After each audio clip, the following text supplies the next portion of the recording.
আমরা যাচ্ছি এক মায়ের মন্দিরে, যেখানে কিনা আমার শাশুড়ি মা আমাদের বিয়ের ঠিক আগেই এই মায়ের মন্দিরে মানত করে রেখেছিল, যদি আমাদের বিয়ে একদম ঠিকঠাকভাবে সম্পন্ন হয় তবে ছেলে বউ নিয়ে মায়ের মন্দিরে যাব পুজো দিতে। তো সেই কথা মতোই আমরা, যদিও অনেকটাই দেরি হয়ে গেছে, তবে আজকে ফাইনালি টাইম বের করে আমরা বেরিয়ে পড়েছি মায়ের মন্দিরে যাওয়ার জন্য। জায়গাটার নাম হচ্ছে ঠুকরাবাড়ি, যেটা কিনা মাটিকুন্ডা পার করে যেতে হয়, এবং আমরা গেছিলাম টোটো করে। আর তোমরা চারিদিকে রাস্তার অবস্থা দেখে বুঝতেই পারছো রাস্তা এতটাই বাজে ছিল।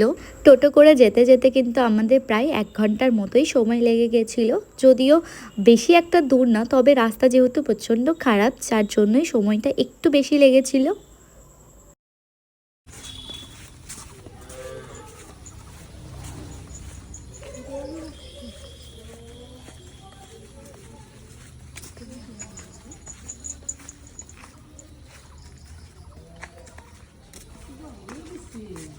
আর এই হচ্ছে সেই মায়ের মন্দির। আমরা মন্দিরে ঢুকে দেখি মায়ের মন্দিরে পুজো কিন্তু হয়েই গেছে, এবং ব্রাহ্মণও ছিলেন না, তিনি বেরিয়ে গেছিলেন কাজের সূত্রে বাইরে। তারপর আর কি, আমি আর মা নিজের মতো করেই মায়ের মন্দিরে পুজো দিয়ে দিলাম। এই মন্দিরের একটি বিশেষত্ব আছে, যেটি হলো তোমরা সবাই এই মন্দিরে আসতে পারবে, সেটা কোনো বাজবিচার নেই। শুধুমাত্র একটাই বাধা নিষেধ আছে, সেটা হচ্ছে তোমরা কিন্তু যখনই এই মন্দিরে আসবে নিরামিষ খেয়েই আসতে হবে। তারপরেই আমাদেরকে নিয়ে গিয়েছিল ওপরে দেখানোর জন্য। আর এখানে যে ঘরগুলো দেখছো এখনও কিন্তু কমপ্লিট হয়নি, এগুলা কমপ্লিট হওয়ার পরেই কিন্তু মায়ের মূর্তি এখানেই প্রতিষ্ঠিত হবে।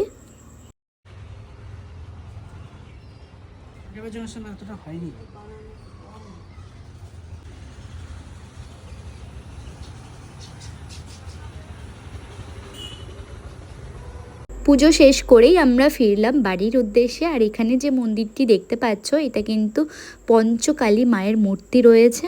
সব কিছুই ঠিকঠাক, কিন্তু কোথাও কোথাও রাস্তা যে এতটাই খারাপ, এতটাই ভাঙাচোরা, মানে সত্যি যারা যাতায়াত করে তারাই বোঝে। এই হচ্ছে আমাদের রোড।